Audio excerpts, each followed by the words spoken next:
이제 계셨던 거죠. 근데 첫째를 임신해서 아이를 낳았는데 또 그 장산면 옴리라는 그 마을로 시집을 가셨는데 그 마을에서 가장 가난하고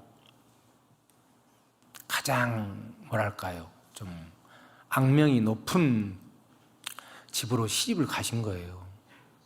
시어머니는 이렇게 기생처럼 자기 몸만 깨끗이 하고 자기 주위만 깨끗이 하는 분이시고, 시누이는 동갑락인데 아침 밥을 하려면 아침 밥 할 것을 곳간에서 꺼내주고, 점심 하려면 점심 밥 할 것을 곳간에서 꺼내주고, 저녁 밥을 하려면 저녁 밥 할 만큼만 곳간에서 꺼내주는 그런 동갑내기 시누이가 있었어요. 근데 첫째 딸을 낳았는데 엄동설안에 이제 아이를 낳았나 봐요. 아이를 낳았는데 시어머니가 불도 안 떼주고 먹을 것도 안 주고, 남편은 주특기가 도박, 애도, 가정폭력 그러셨거든요. 그래가지고 남편은 아내가 첫 아이를 낳고 있는데도 집을 안 들어와요. 그 고향 장산면에서 32년을, 원장님이 여기 50에 나오시기 전에 32년을 사셨는데 남편 박월주 집사님이 집에 들어온 날수가 1년밖에 안 돼요. 32년을 같이 살았는데 31년을 밖에서 떠도시는 거죠.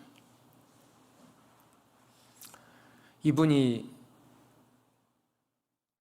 술을 마시고 하토를 치고, 하토를 또 돈을 그 동네 사람들한테 빌려다가 하토를 치는 거예요. 자기가 돈을 벌어서 도박을 하는 게 아니라.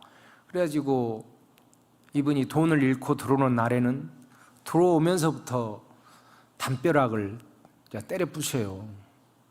그리고 이분이 곡간 안에 있는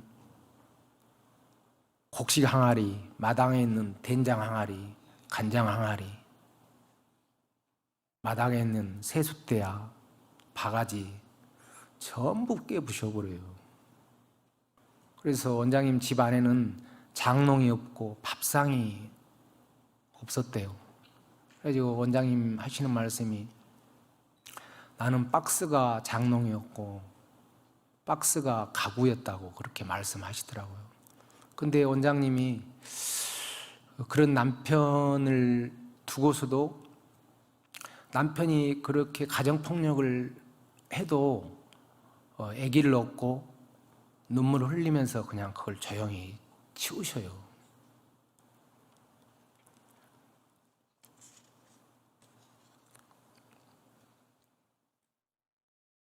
남편분이 이제 돈을 방앗간 주인한테 돈을 빌려다가 이제 또 도박을 하셨나 봐요. 도박을 하셨는데 이제 돈을 다 잃어버린 거죠. 그런데 이분이 그 장산면에서 가장 좀 성품이 고약한 사람인가 봐요. 그래서 집으로 돈을 받으러 온 거예요.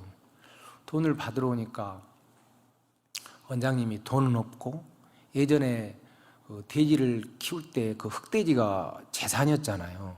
그래서 그 암돼지가 이제 다음 달에 새끼를 낳을 때가 다 됐나 봐요. 그래가지고 그 돼지를 키우려면 이웃집 동네 다 돌아서 쌀뜨물, 구정물 얻어다가 돼지를 키웠잖아요, 우리 어릴 때.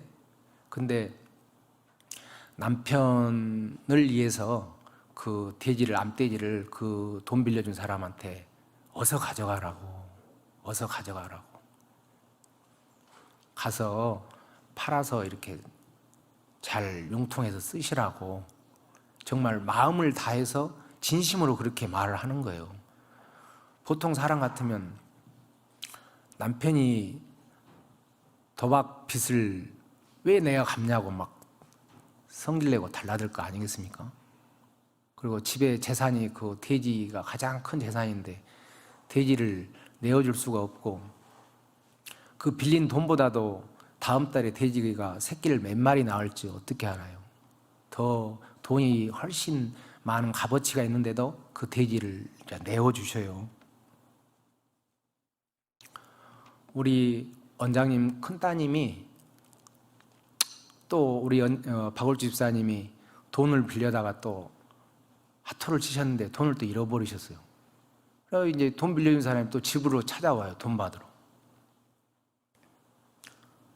그래서 우리 원장님이 돈이 없다니까 이 사람이 큰 딸을 데려가 버려요. 그러니까 이제 큰 딸이 가면서 엄마 나 어떻게 하냐고 이제 울 거 아니겠어요? 그렇게 춘아야 걱정하지 말아라. 엄마가 2, 3일 내에 돈 마련해서 데리러 가마. 그런데 돈이 없어가지고 그 딸을 데리고 온 세월이 1년 8개월 만에 딸을 데리고 온 거예요. 그리고 우리 둘째 아드님이 큰 아드님하고 이제 연년생인데 너무나 가난하고 먹을 것이 부족하니까 나차 젖대고는 애가로 보냈어요. 그래가지고 둘째 아들이 9살 돼서야 학교 갈 무렵에서 이제 집으로 돌아왔는데 엄마 아버지를 모르고 자랐잖아요. 애가에서만 자라가지고. 그래가지고 엄마 아버지라는 말이 안 나오고 형들 동생들을 잘 몰라보고 그러니까 자기는 내성적으로 자랐대요. 내성적으로. 엄마 아버지란 말이 잘 안 나와가지고 그렇게 어려웠다 그러시더라고.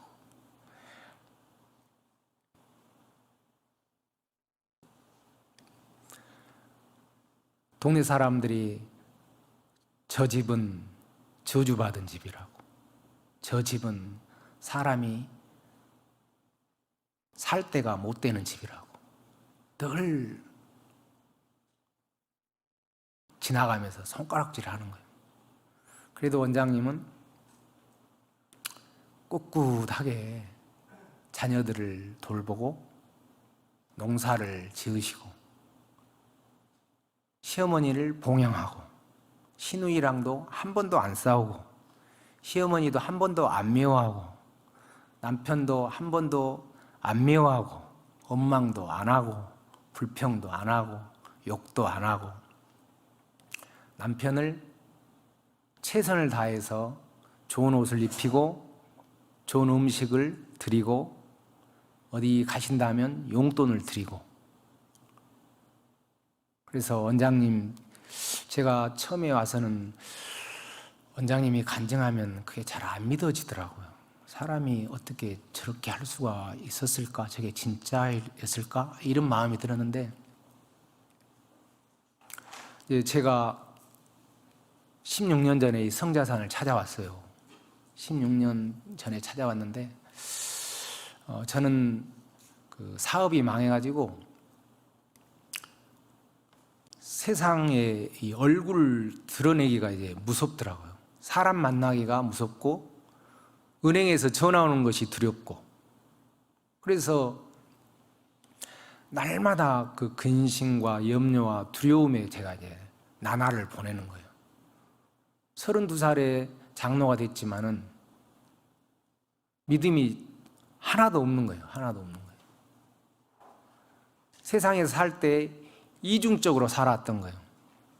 교회에 11조 하고 주일학교 교사하고 했지만 대표기도는 하지만 세상과 하나님과 양발을 딛고 그렇게 사는 거예요. 그렇게 살아왔어요. 그래서 막상 이제 어려움이 닥치니까 이 근심과 이 두려움이 내 삶을 덮어버려요. 그래서 매달 이렇게 이자가 한 달에 4번씩 나가야 되고 한 달에 2천만 원씩 들어가야 되고 그런 상황이 벌어지니까 제가 전화 오는 것을 두려워하고 예배를 드려도 내 마음은 다른 데 가 있지 또 나라와 민족을 위하여 기도 한 번도 해본 적이 없고 하나님 저의 자녀들을 불쌍히 여겨주셔서 이 어린 장로 좀 살려주시옵소서. 하나님께서 오늘 하루를 살려주시면 제가 내일을 살 수 있습니다. 하나님 죽고 사는 것이 하나님께 달려 있습니다. 하나님 이 어린 장로를 불쌍히 여겨주시옵소서. 이제 날마다 기도하는 내용이 하나님 오늘을 살려주시옵소서 이렇게 이제 기도하는 거예요. 최양자 원장님이 그분을 저도 처음에는 잘 이해가 안 되고 안 믿어지더라고. 근데 이분이 돈이 없으면 제가 이제 연말이 되면 막 2억, 3억이 있어야 빚을 갚아나가는 그런 막 어려운 순간들이 많이 있었거든요.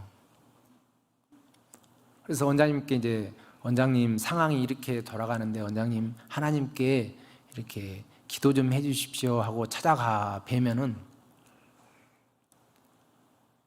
최 장로님 한 사람에게 많은 돈을 빌리면 그 사람이 한 사람은 10사람을 도울 수는 없습니다. 그러나 10사람은 한 사람을 도울 수 있으니까 돈을 조금씩 여러 사람에게 부탁을 해 보십시오.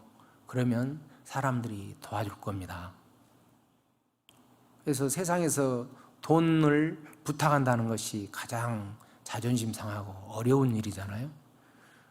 원장님이 이제 저를 이제 사택에서 기도해 주시고 이제 나가면 다시 불러요. 가면은 지금도 500만 원 큰 돈이죠. 10,000원짜리 500장 봉투에 담아서 주셔요.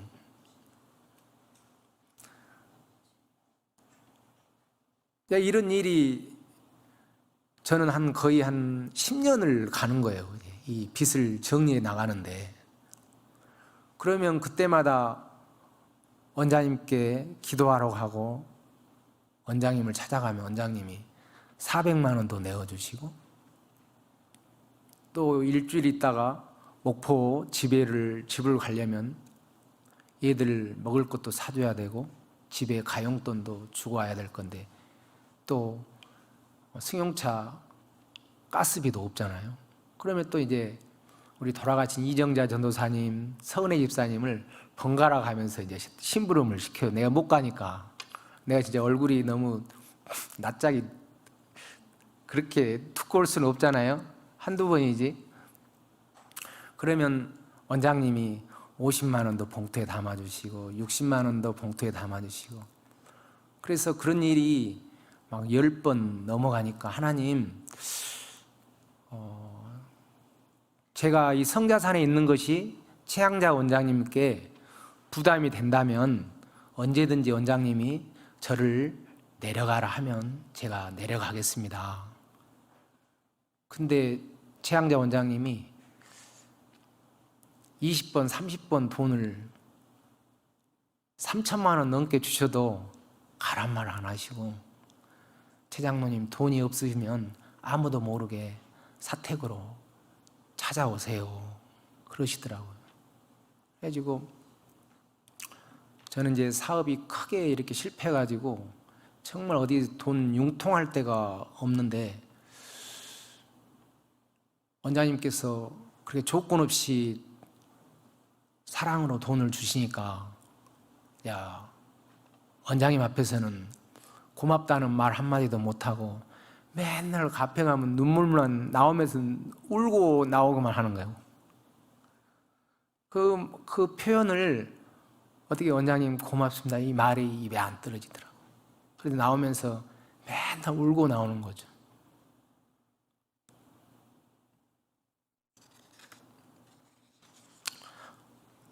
우리 돌아가신 박을주 집사님이 원장님이 2년 전에 소천하시고 돌아가신 남편 박을주 집사님이 5년에서 7년 전에 더 원장님보다 더 먼저 소천하셨거든요.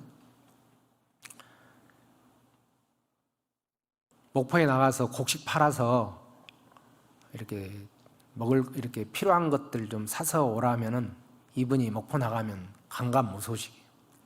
들려오는 소식을 들으면 다른 여자를 만나서 여간에서 살면서 안 오시는 거예요.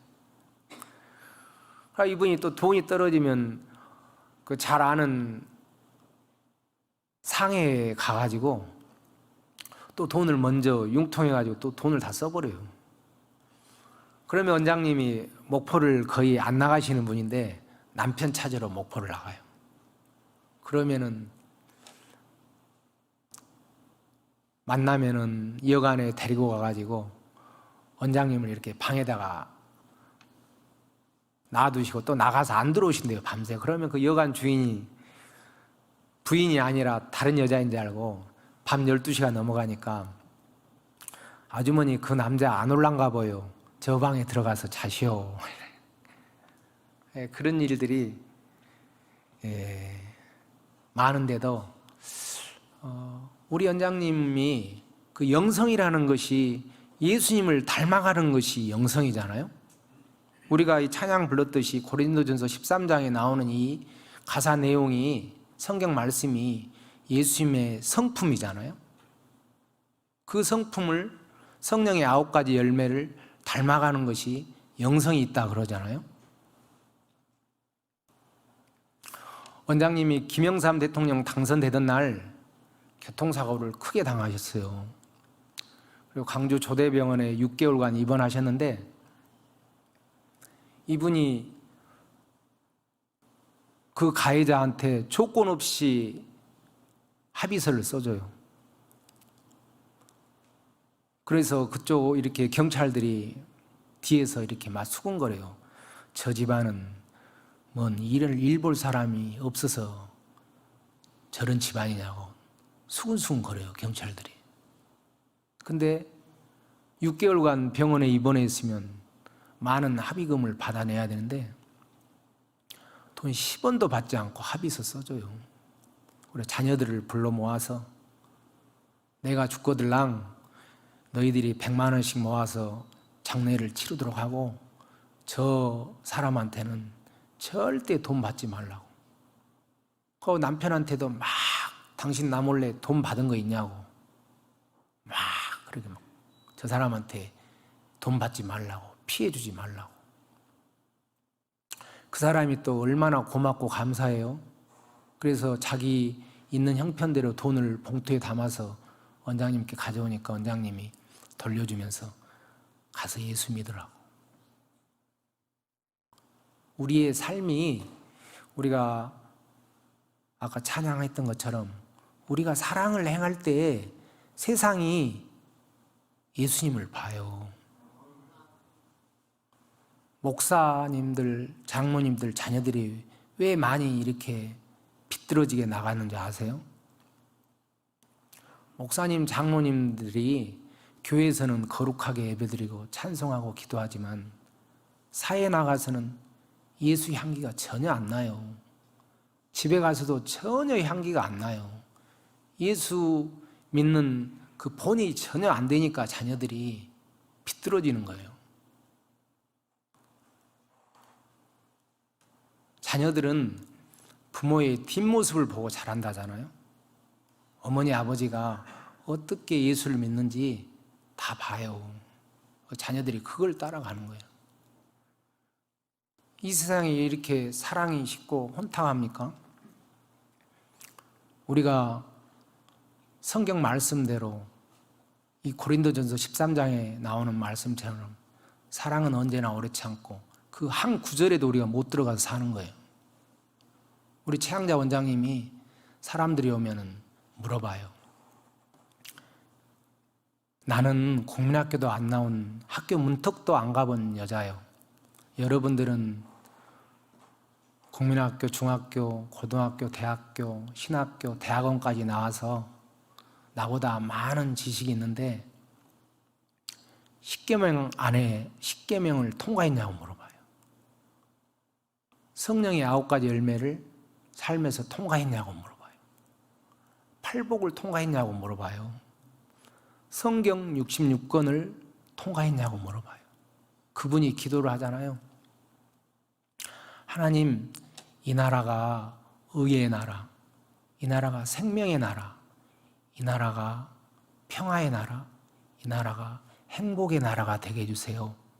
이 나라가 시기와 질투가 없는 나라가 되게 해주세요. 이 나라가 미움과 다툼이 없는 나라가 되게 해주세요. 이 나라가 가난과 고통받는 사람이 없는 나라가 되게 해주세요. 이렇게 기도하셔요. 우리는 감히 상상할 수 없는 기도를 하셔요. 그게 영권과 영역이시거든요.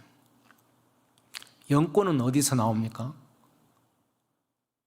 사랑의 크기에서 나오는 거예요. 사랑에서 나오는 거예요. 그 영역이 사랑에서 나오는 거예요.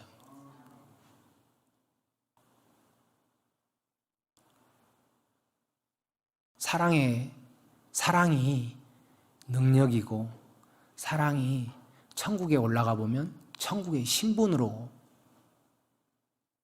천국의 상급으로 그게 바뀌는 거예요. 많은 사람들이 성령의 은사, 능력들을 많이 받으려고 이 성자산을 찾아오거든요. 특히 목사님들이.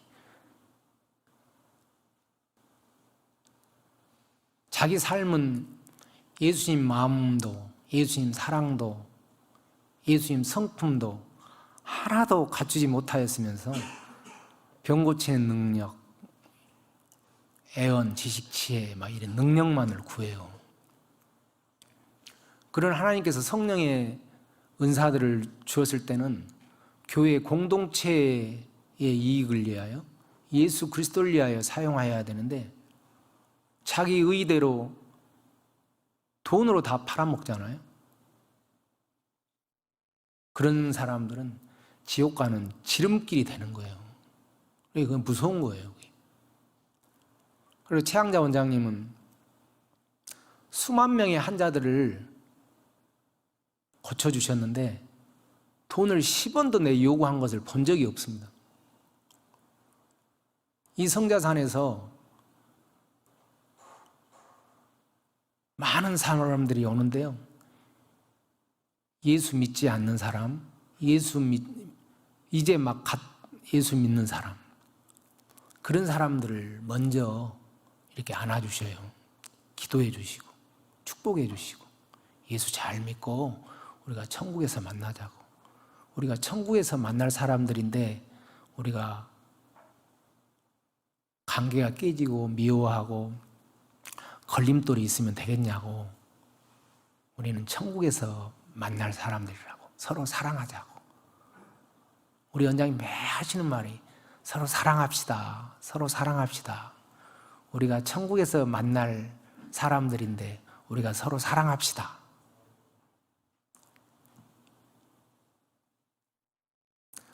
우리 성자산 땅이 원장님 계시고 한 20년간을 전희희 씨 가문에서 임대를 내가지고 임대비를 내주고 살았어요. 그리고 저 아래 성전이 소 키우던 축사였거든요.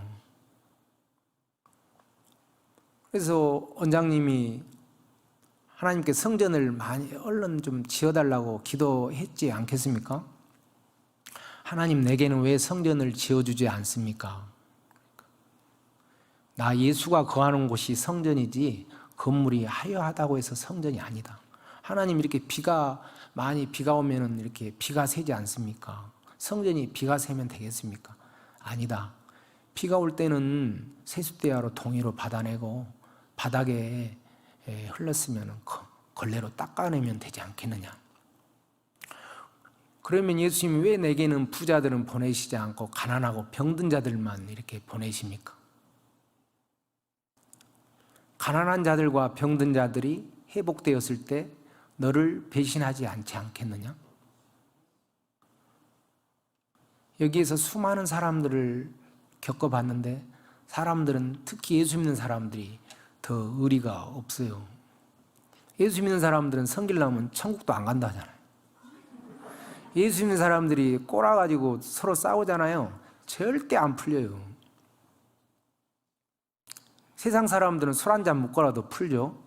예수 믿는 사람들은 절대 안 풀려요. 말로만 예수 믿는 거죠. 우리 원장님 하시는 말씀이 예수를 어떻게 믿었어? 예수를 어떻게 만났어?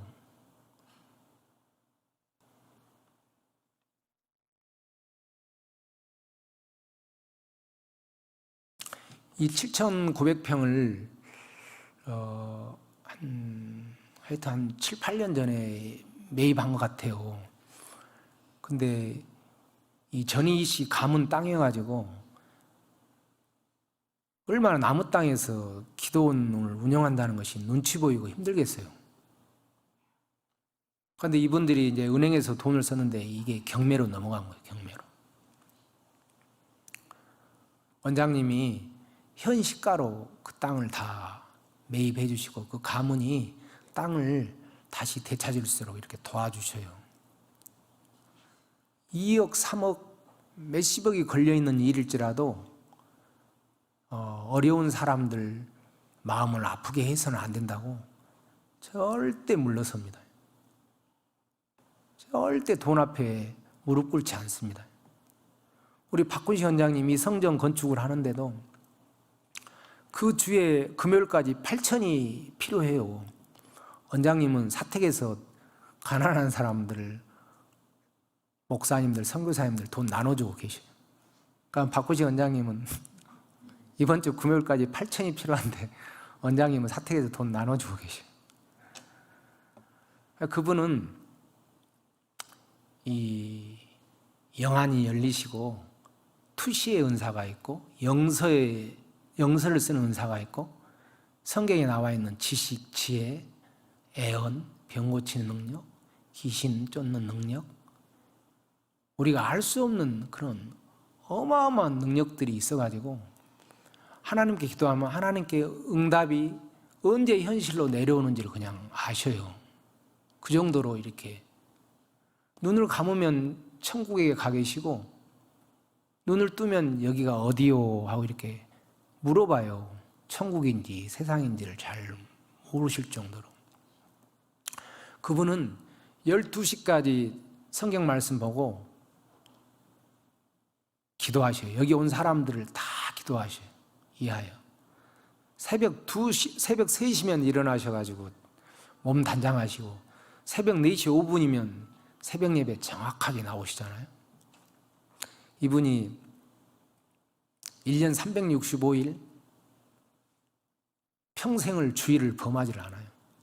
애경사 절대 안 갑니다. 토요일 날 미리 돈 다 보내셔요. 십계명을 지키시는 거죠. 우리 박월주 집사님을 남편 박월주 집사님을 모시고 원장님이 이제 50살에 이제 육지로 이제 나오십니다. 그래서 예수님이 양자종아 너는 손에 물 묻히고 흙 묻힐 사람이 아니다. 너는 내 일을 해야 할 사람이다. 예수님 나는 국민학교 문턱도 안 가봤는데 왜 세상에는 서울대 나오고 신학교 나오고 대학교 나오고 똑똑한 사람들이 얼마나 많은데 나한테 하나님의 일을 하라 하십니까? 저는 부족해서 할 수가 없습니다. 3년을 버티시는 거예요. 왜 나 같은 시골 촌부한테 하나님의 일을 하라 하십니까? 얼마나 똑똑한 사람들, 신학교 나온 목사님들 많이 있지 않습니까? 밭에 가서 호미를 들고 낫을 들고 일을 하면 하나님께서 팔을 이렇게 불어버리셔요. 일을 못하게. 양자종아 40일 금식 한번 해라 하니까 예수님 난 못해요. 어린 아이들이 7남매나 있고요. 한량인 우리 남편이 있고 시어머니가 있는데 밭농사는 누가 하고 애들 뒷바라지는 누가 하고 내가 죽으면 하나님 영광 가릴 건데 어떻게 해요? 그러면 30일만 해라. 난 못해요. 20일만 해라. 난 못해요. 10일만 해라. 난 못해요. 그러면 하루만 해라. 아멘.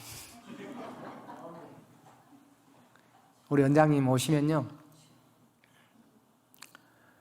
금식하지 말고 밥 먹고 힘내서 부르짖어 기도하라 하셔요. 너희들이 금식하면 방 안에만 누워있지 너희들이 기도하냐고.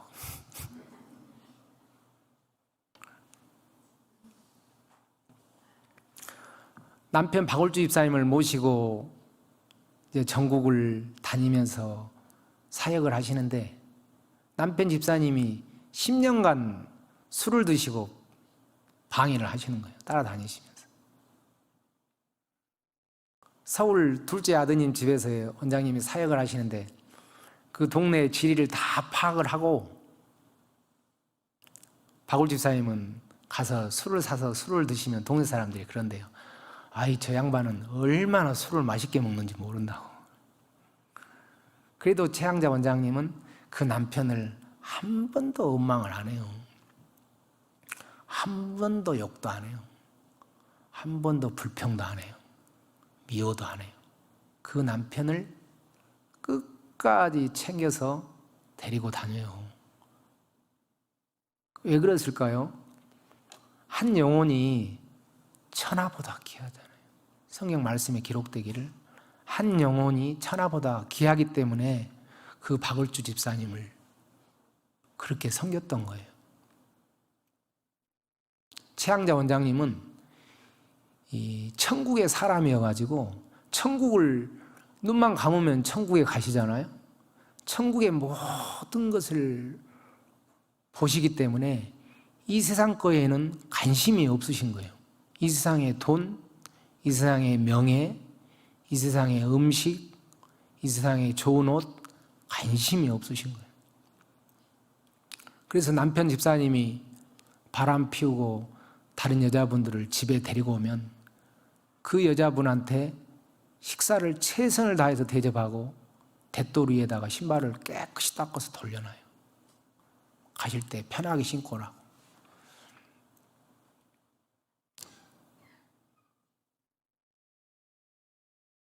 사람을 절대 미워하지 말아요. 사람 속에 있는 그 악한 영, 그 악한 영이 저 사람을 저렇게 만드는 거지. 그 악한 영을 미워해야지. 사람을 미워하지 말라고.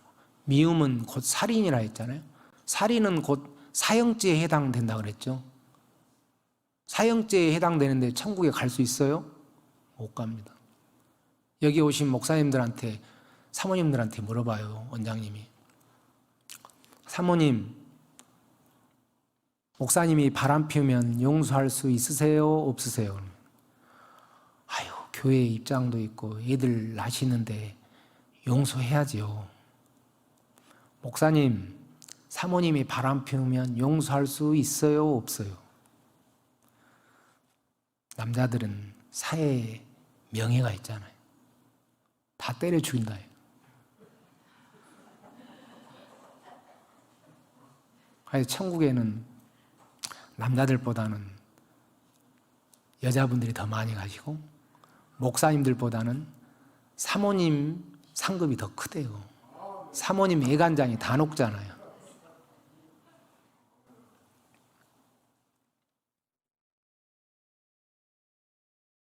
제가 원장님 옆에 있다 보니까 그 사랑의 그 물결, 그 사랑의 그 기운, 그런 것이 그 덥잖아요. 그 주위 사람들한테 영향을 미치잖아요.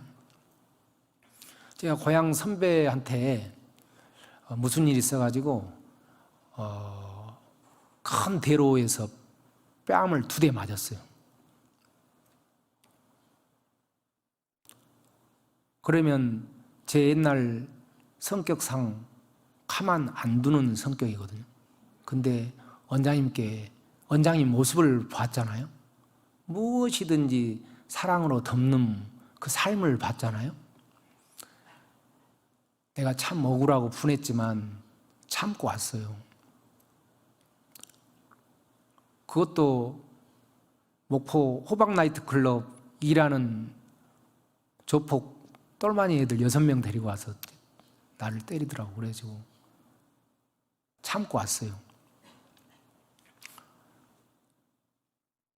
결과가 그 사람이 나를 더 무서워해요. 제가 사업 정리하면서 우리 하루 운반선을 팔려고 내놓으니까 그분이 계약서 한 장을 안 쓰고 먼저 6천만 원을 보내줘요. 내가 너 안다. 내가 너 성격 아니까 난 너를 믿는다. 정구야, 그때 내가 너 뺨 때린 건 정말 내가 미안하다. 우리 애들 용돈을 5만 원씩 다 챙겨주더라고요. 다음에 전복 키우는 페류면허를 팔려고 하는데 또 그분이 계약서 한 장도 안 쓰고 3천만 원을 보내주더라고요. 오늘 우리가 찬양했던 것처럼 사랑하게 되면 사랑은 절대 지지 않아요. 우리가 그 현장에서는, 현실에서는 손해볼 것 같죠. 사랑으로 덮어봐요. 하나님께서. 그래서 지금도 그분하고 나하고 이 관계가 아주 좋아요. 만약 그날 제가 옛날 성격대로 싸웠어 봐요. 평생 원수갑니다. 내 영혼이 잘된 같이 네가 잘되고 범사에 잘되고 강건하리라 그러잖아요. 성자산에서 원장님께 배운 것이 세상에서 사람과의 걸림이 없어야 돼요. 미움, 다툼, 시기, 질투, 비방, 판단, 정죄, 헤아림, 수근수근, 용서하지 못한 거, 이런 걸림이 없어야 돼요. 그래야 예수님과의 걸림이 없는 거예요. 시기하고 질투하는데 예수님이 복 주실 것 같아요? 시기하고 질투하고 용서하지 못하는데 40일 금식하고 40일 작전 기도한다고 해서 그 기도 응답 받을 것 같습니까? 절대 응답 안 됩니다. 40일 금식하고 나서 옛날 성격 그대로 드러내놓고 막 성질 부리고 막 욕하고 하는데 기도 응답 받을 것 같습니까? 절대 기도 응답 안 됩니다. 부모를 공경하지 못하고 아내를 사랑하지 못하고 자녀를 사랑하지 못하는데 하나님께서 복을 주실 것 같습니까? 걸립니다. 딱 걸려버려요, 그게. 제가 한 번은 우리 아이들이 공부도 잘 안 하고 집에 청소도 안 하고 그래서 막 그날 아주 내 빗자루 몽둥이 딱 잡고 아주 맘먹고 아들을 잡아놓고 아주 때려서 아주 가르치려고 빗자루를 들고 때렸는데 그 다음날 성자산을 오니까 원장님께서 새벽 강단에서 기도하시다가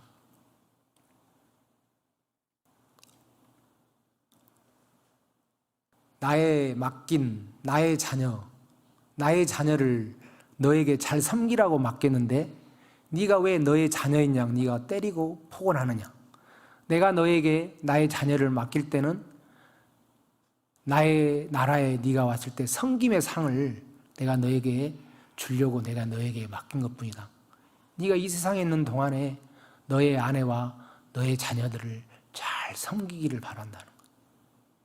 그래서 천국에는 성령의 9가지 열매, 정직과 용기와 겸손을 곁들이고 베풀고 싸매고 덮어주고 나누어주고 구워주고 그게 천국의 상급으로 전부 올라가는 거예요. 주의를 잘 지키고 3일 예배를 잘 지키고 말씀대로 살아가고 목사님을 잘 섬기고 그게 천국에 집 짓는 재료로 전부 올라가는 거예요. 최양자 원장님이 왜 하나님께서 예수님을 그렇게 사랑하십니까? 예수 믿은 대로 평생을 예수님한테 이쁘게 마음에 드는 행동만 하시는 거예요. 평생을 사람들과 싸워야 할 일이 생길 때도 세상과 부딪혀야 할 일이 생길 때도 예수 방법으로 해결하시는 거예요. 예수 방법으로. 한 번도 화를 안 내시고 한 번도 사람 미워하지 않고 한 번도 욕도 안 하시고 한 번도 원망도 안 하시고 한 번도 불평 안 하시고 예수 방법으로 하시는 거예요. 그 예수 방법이 성경에 기록되어 있잖아요. 성경 66권 안에 들어있잖아요. 그런데 왜 세상이 안 변합니까? 우리가 이 고린도전서 13장 말씀처럼 우리가 사랑하지 않기 때문에 이 세상이 사랑이 식었고 교회에서 사랑이 식은 거예요. 우리가 불의하기 때문에 이 세상이 불의한 거예요. 그 모든 것이 누구한테 있습니까? 우리한테 있는 거예요. 나한테 있는 거예요. 우리가 예수의 성품, 예수의 마음, 예수의 사랑으로 거듭나지 않은 거예요. 그래서 세상 사람들이 우리 모습 속에서 우리의 자녀들이, 우리의 친척들이 예수의 모습을 볼 수가 없는 거예요.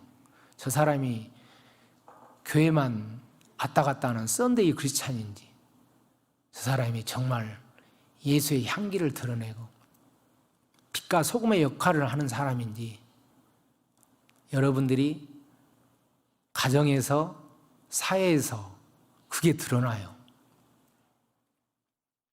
저는 바닷가 출신이기 때문에 배 항해를 참 많이 했거든요. 바다가 잔잔하고 바람이 없고 비가 안 오고 바람이 안 불면, 눈보라가 안 내리면 누구나 밝은 대낮에 그 목표물을 향해서 항해를 누구나 해요. 그러나 밤이 오고 폭풍우가 치고 풍랑이 일고 달빛이 없을 때 누가 진짜 선장인지 드러나거든요. 여러분들의 믿음도 그래요. 여기 앉아있을 때는 다 우리가 예수의 제자라고, 믿음 있는 장로, 권사, 목사라고 다 말을 하죠. 딱 현실에서 누가 나를 괴롭히고, 직장에서 누가 나를 음해하고 모략하고 괴롭히고, 돈이 막혔을 때, 어머니 아버지가 연로해 주시고 치매를 겪고 있을 때, 가난한 노숙자들이 우리 내 옆집에, 내가 아는 곳에 지나갈 때,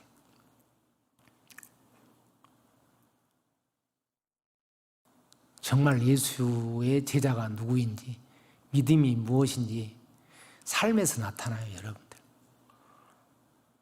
막 성질 부리고 짜증 부리고 감사하지 못하고 기뻐하지 못하는 사람, 믿음이 거기서 드러납니다.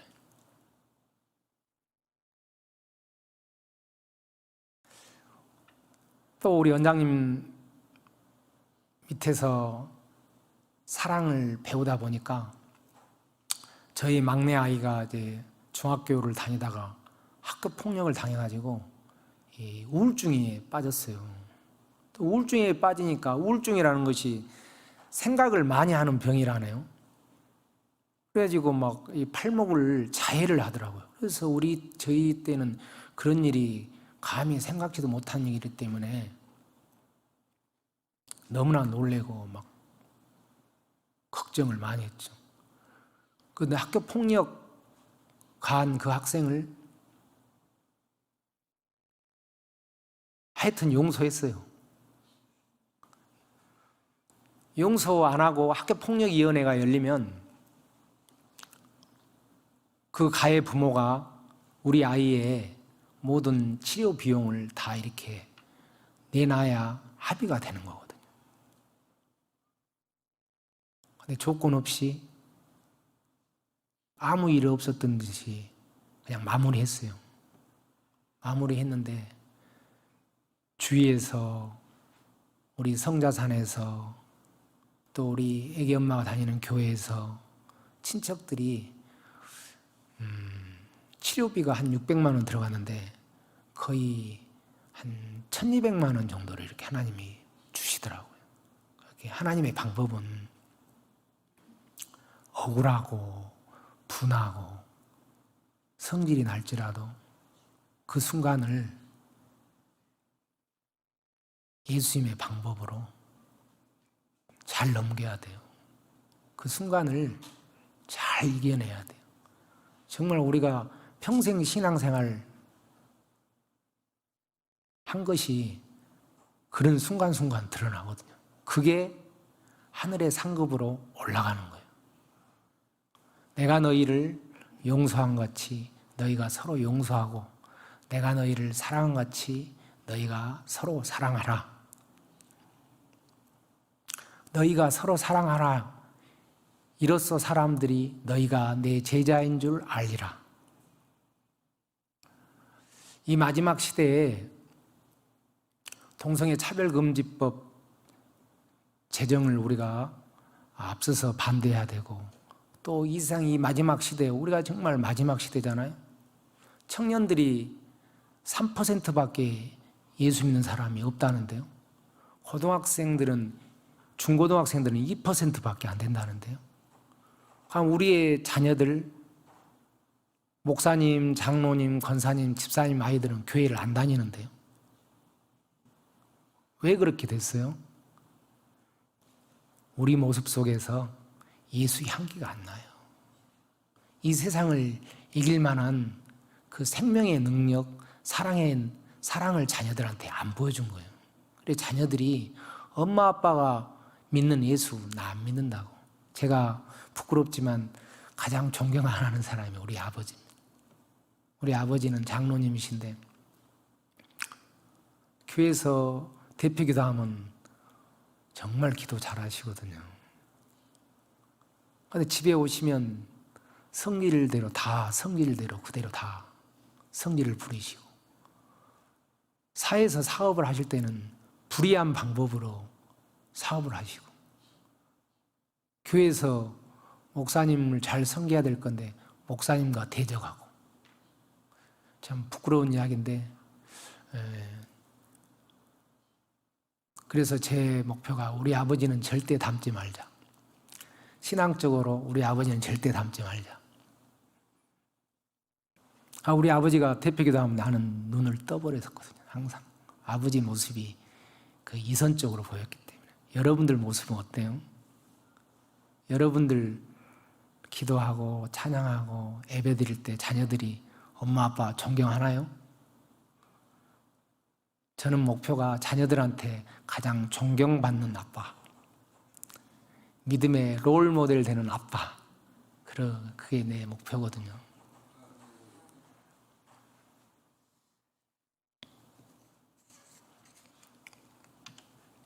이 세상에서 사람들이 가장 많이 좋아하고 아름다운 단어가 엄마입니다. 엄마. 세계 공통으로 가장 아름다운 말이 엄마거든요. 우리 최양자 원장님의 자녀들이, 따님들이 4명이고 아드님이 3분인데, 엄마가 아버지를 그렇게 잘 섬기고 시어머니를 잘 섬기고, 엄마가 신앙생활을 그렇게 아름답게 하시니까 우리는 엄마 때문에 세상을 이길 힘이 있어. 우리는 엄마 때문에 이 세상에서 쓰러지지 않아. 우리 장로님들, 목사님들, 권사님들, 최양자 원장님처럼 자녀들에게 엄마를 봤을 때 나는 이 세상을 이길 수 있는 힘이 있어. 엄마를 봤을 때 나는 어떤 일이 있어도 나는 자살하지 않아. 엄마를 봤을 때 나는 이 세상 낙심하지 않아. 우리나라가 20년간 자살, 낙태, 이혼이 세계 1등이잖아요. 하루 37명이 자살하잖아요. 우리나라가 경제적으로 잘 사는데도. 우리 최양자 원장님이 절대 이혼 안 하시잖아요. 그 남편을 끝까지 섬기시잖아요. 요즘 한번 돌아볼까요? 이혼하면 살림이 다 나뉘어지죠. 양 부모님 마음 아프죠. 애들 상처받죠. 그러면 그 이혼하는 가정이나 자살하는 가정은 그 상처가 너무나 많아요. 영적으로 그 자녀들에게 그게 흘러가는 거예요. 그래서 절대로 이혼하지 말고, 이혼했을지라도 하나님 내가 잘못했습니다. 하나님 내가 정말 잘못했습니다. 하나님 앞에 정말 통회하고 무릎 꿇고 하나님, 내가 지난날 잘못 살아왔습니다. 우리 남편이, 우리 아내가 문제가 있는 줄 알았는데 나한테 문제가 있었습니다. 모든 것을 나한테 찾아야 돼요. 내가 바뀌잖아요. 가정이 바뀌어요. 내가 오래 참잖아요. 가정이 화목해요. 최양자 원장님이 한 번도 우리 박울주 집사님이 집에 와서 가정폭력을 하고 자녀들을 불안하게 해도 이 아이들이 전쟁이 터져도 엄마 품 안에만 있으면 평안하다잖아요. 잠을 잔다죠. 남편의 그런 행동에 대해서 아내가 절대 맞대응하지 않고 대꾸하지 않고 자녀들을 잘 감싸 안으니까 자녀들이 정서적으로 건강해요. 그렇지 않으면 그 남편의 대응에서 아내가 막 싸우잖아요. 욕하고. 가장 부모가 싸우면 자녀들이 집에서 불안해요. 불안해하면 행동 발달 장애가 옵니다. 애들이 말 안 듣고 애들이 막 좀 불안해하고 막 그러는 것은 그게 다 내 탓이 내 탓. 그런 것들을 하나님 앞에 간절히 절실히 돌이켜보고, 여러분들 예수님이 천국에 막 도착하면 가장 먼저 물어보시는 말이 사랑으로 살다 왔느냐 이렇게 물어보시죠. 우리 최양자 원장님 늘 가르치셔요. 말과 행동에 사랑과 선함이 흐르게 하라. 여러분의 마음과 말과 행동에 예수가 있는지 돌이켜보라.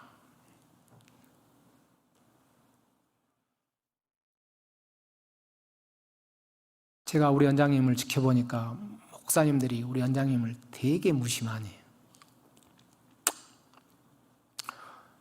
어떤 목사님들은 최양자 원장님한테 내가 한 달에 월급 100만 원씩 줄 테니까 내가 이거 기도하라는 사람만 가서 기도하라고, 기도해 주라고. 그런 목회자들도 있어요. 저 위에 풀밭으로 묵힌 저 배밭을 97년도에 원장님이 1,500만 원 내고 목사님들이 두 분이 합쳐서 4천만 원인가 냈다 하더라고. 근데 그분들이 자기들 이름으로 등기부등본 내가지고 갈 때는 팔아버리고 원장님 돈도 안 주고 가는 거예요. 그래도 원장님은 그분들 원망도 안 하고요. 돈 돌려달라는 말도 안 하고요. 원장님이 학교 문턱도 안 가보셨는데 하나님의 일을 하러 나온다니까 이제 고향에서 고향교회에서 어떻게 했겠어요? 세상 사람들은 말하기 좋아하죠. 원장님이 너무너무나 엄청난 능력들이 나타나니까 사람들이 뭘 하겠어요? 그런 조롱들, 그런 비방들, 그런 멸시하는 것들, 그런 천대받는 것들을 한 번도 맞대응 안 하십니다. 원장님 마음을 아프게 해도 한 번도 저주의 말씀 안 하십니다. 대머리 엘리사가 어느 갔는데 청년들이 대머리야 대머리하고 놀리니까 엘리사가 열받았잖아요. 저주하니까 곰이 나타나가지고 그 47명 다 찢어 죽여버리잖아요. 그 영권은 무서운 겁니다. 영권이 높을수록 축복의 말만 해야지 저주의 말했다가는 그 결과가 처참하게 나타납니다.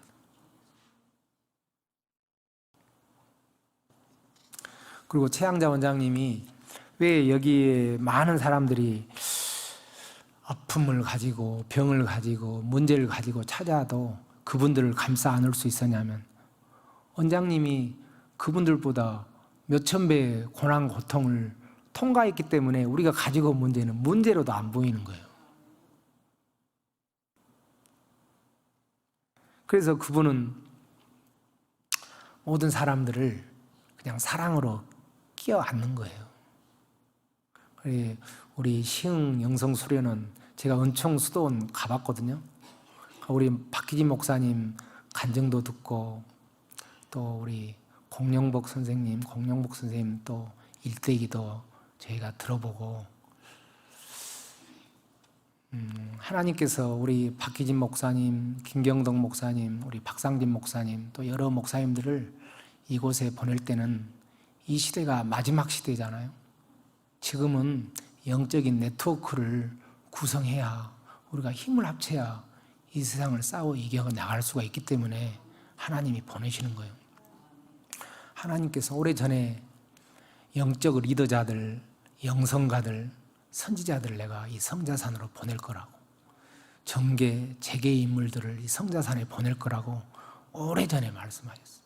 그래서 저희들은 기다리고 있었거든요. 그래서 수도사님들이 오시고 우리 박희진 목사님, 박상진 목사님, 김경동 목사님 오시니까 참으로 놀랍고 또 하나님 하실 일이 기대가 되고 막 그러더라고요.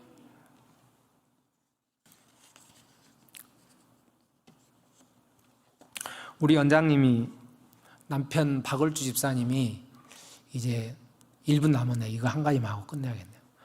박을주 집사님이 먼저 돌아가셨거든요. 먼저 돌아가셨는데 그 시신이 담긴 간이 고향 장산도로 가기 전에 이 성자산으로 이제 돌아서 가는 거예요. 원장님이 그 간에 손을 얹고 얼마나 우시는 거예요. 내가 병원에 가서 기도해 줬으면 오래 살 수 있었는데 여기에 남은 사람들이 문제를 가지고 아픈 사람들이 매주 사람들이 몇십 명씩 오니까 이 사람들 때문에 병원을 갈 시간이 없는 거예요. 이분들을 치유하고 케어하느라고 남편 집사님이 병원에 입원해 계신데도 가서 기도를 못 해주신 거예요. 그러니까 우리 같았으면 정말 미워했을 만도 하잖아요. 남편의 평생을 뒤돌아봐서는 얼마나 우시더라고. 우리 원장님이 정말 남편 박울주 집사님을 정말로 사랑하셨구나. 내가 거기서 현장에서 그걸 또 많이 느꼈네요. 딱 8시니까 이만 마무리하도록 하겠습니다. 기도하겠습니다.